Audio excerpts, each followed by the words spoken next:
Ini di samping di sebelah kanan saya saudara, ini Mas Arif, seorang mantan Wahabi Salafi, seorang mantan Salafi radikal ya. Dulu sering biasa mengkafirkan orang. Hampir mengkafirkan orang. Membid'ahkan orang, menyesatkan orang, dan sekarang sudah bertaubat. Alhamdulillah sekarang sudah bertaubat. Saya pernah mengikuti daurah.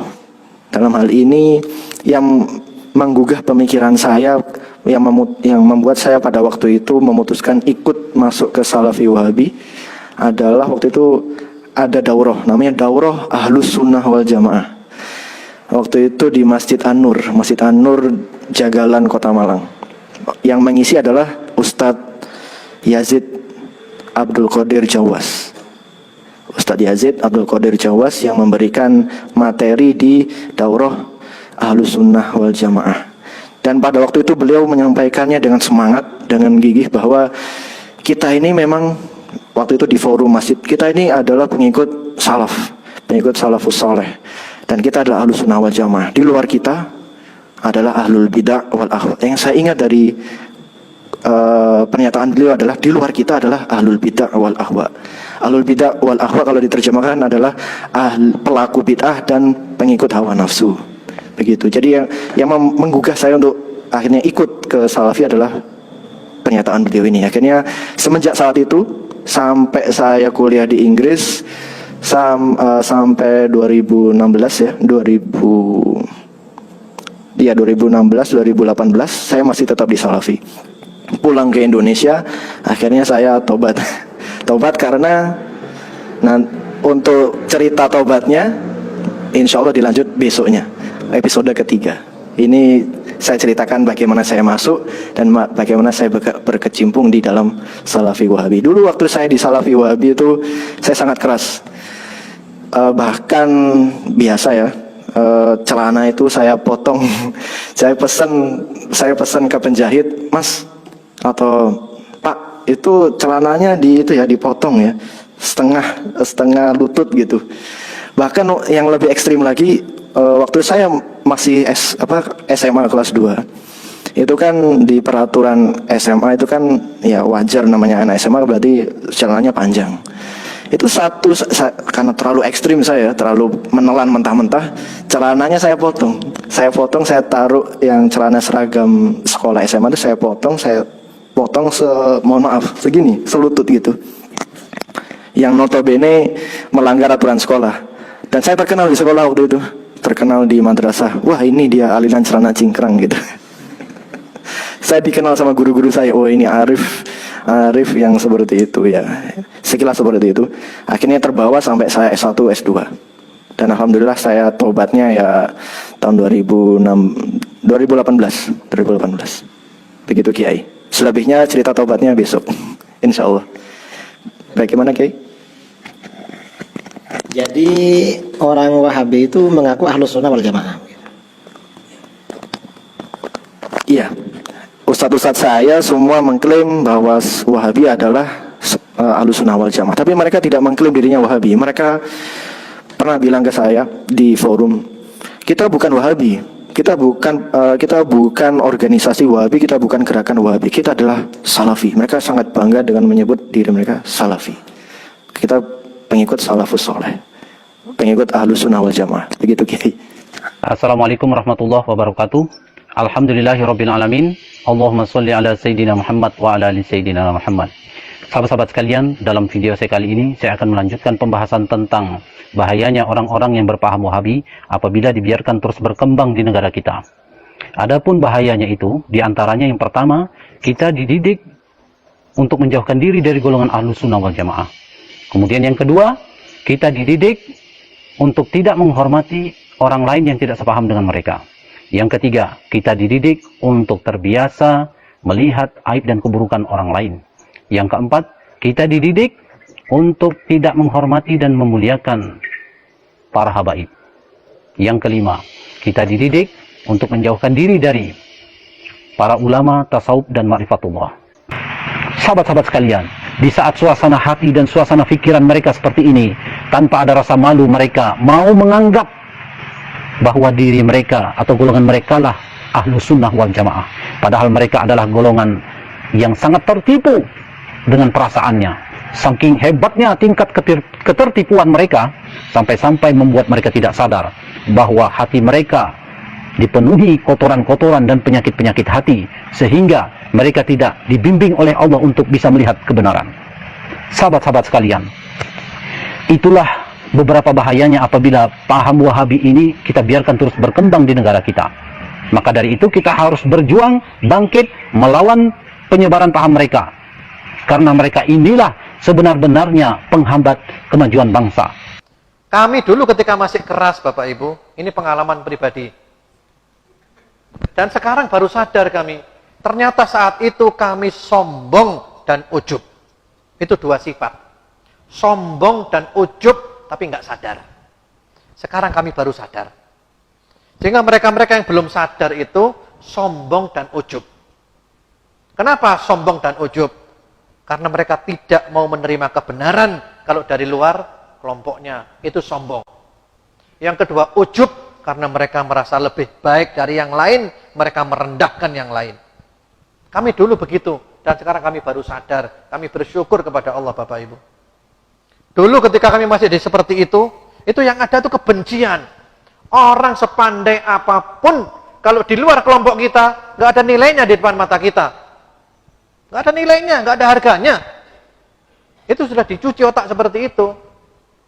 Tapi setelah kami putuskan keluar, kami mau membuka diri, kami tambah referensi pengajian, baca buku, Masya Allah, luar biasa. Ini ilmu lautan yang nggak bertepi.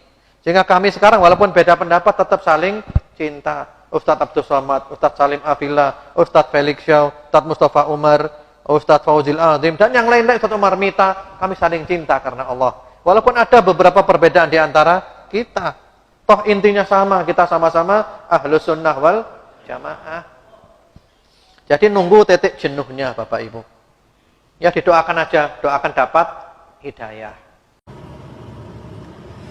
هل كنت من قبل وهابي ورجعت؟ نعم كنت وهابيا وتاب الله علي وعلمني ما لم أكن أعلم وكنت في الحقيقة أحسن الظن بهم لكن الحمد لله ربنا بصرني بحقيقتهم وكنت عارف حاجات كتيرة بس كنت بتأولها ليهم كنت أتأولها لحسن الظن ثم عرفت حقيقة هؤلاء وتيقنتها فنفضت يدي منهم حلو كده لأنني بمنتهى الوضوح أرى ضلال السلفية المعاصرة بمنتهى الوضوح أقولها وأكررها أرى أن هذه الطائفة ضالة مضلة من أخطر ما يكون على هذا الدين يعني بدون أي تجميل ولا أي لف ولا دوران بوضوح وصفي لهم بالفساد بالضلال لأسباب في التفقه وفي المعاملة للناس وفي منهج النظر في كتب العلماء وفي معاملتهم مع العلماء وفي أشياء كثيرة لكن في الفقه هم ضلال وانت مغمض عينك كده خوارج في الفقه كما قلت وأقول خوارج في الفقه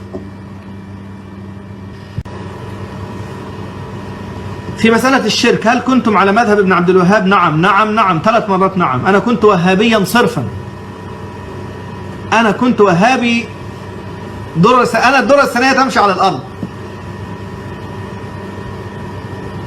فنعم كنت وهابيا وكنت أكفر وكنت كل حاجة تعجبك يعني أو ما تعجبكش لكن الحمد لله الذي تاب علي وعافاني من هذا البلاء الحمد لله الذي عافاني. Ya, alhamdulillahirrahmanirrahim.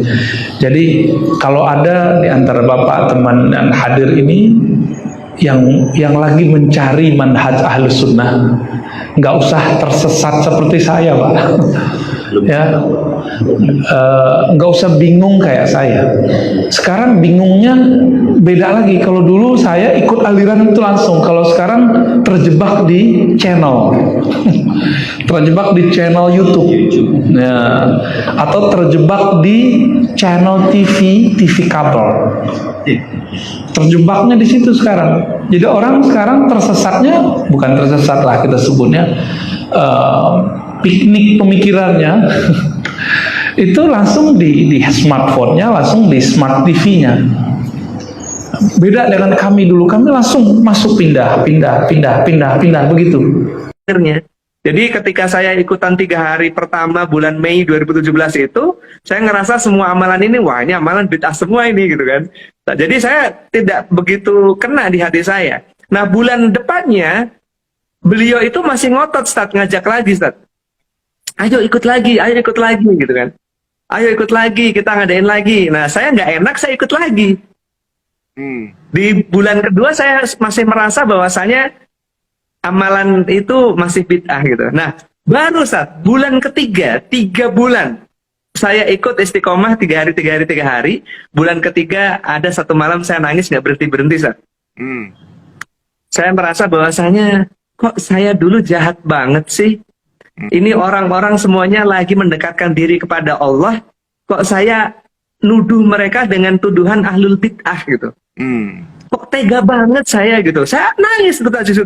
Saya nangis dan saya menyesali kenapa kok saya dulu ikut satu aliran yang setiap saat orang misalnya zikir apa gitu, wah bid'ah semuanya gitu. Saya menyesali dan saya merasa bahwasanya ya Islam yang benar tuh yang kayak gini nih.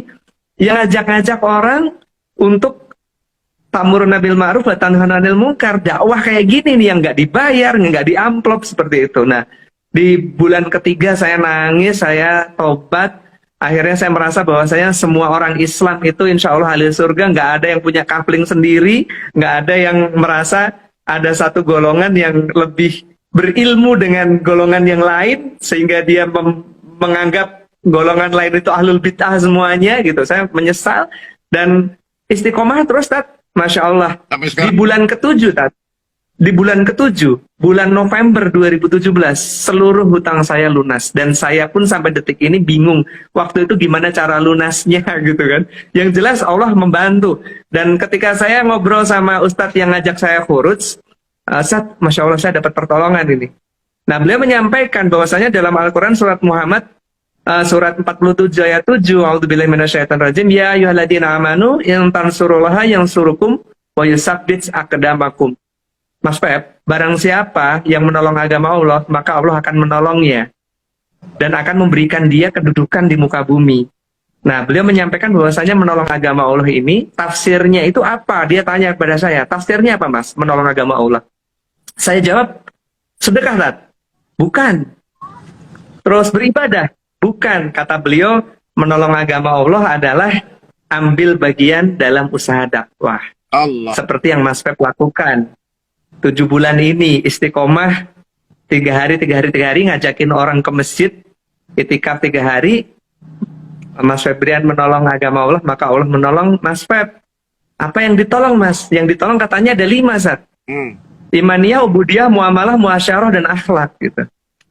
Dan Mas Pep ditolong dari muamalahnya ini gitu kan, dari muamalahnya, sehingga hutangnya 20 miliar lunas hanya dalam hitungan 7 bulan istiqomah, tiap bulan ikut itikaf 3 hari, Ustaz. Itu pengalaman saya, Tat, yang sampai sekarang tuh selalu saya share ke teman-teman yang masih punya hutang riba, punya cicilan, punya apa, gimana caranya lunas. Nah coba ikut Ustadz Dery tuh, setiap bulan 3 hari gitu, insya Allah. Nanti dikasih pertolongan sama Allah, Ustadz. Iya, gitu, Ustadz. Mas Feb ya.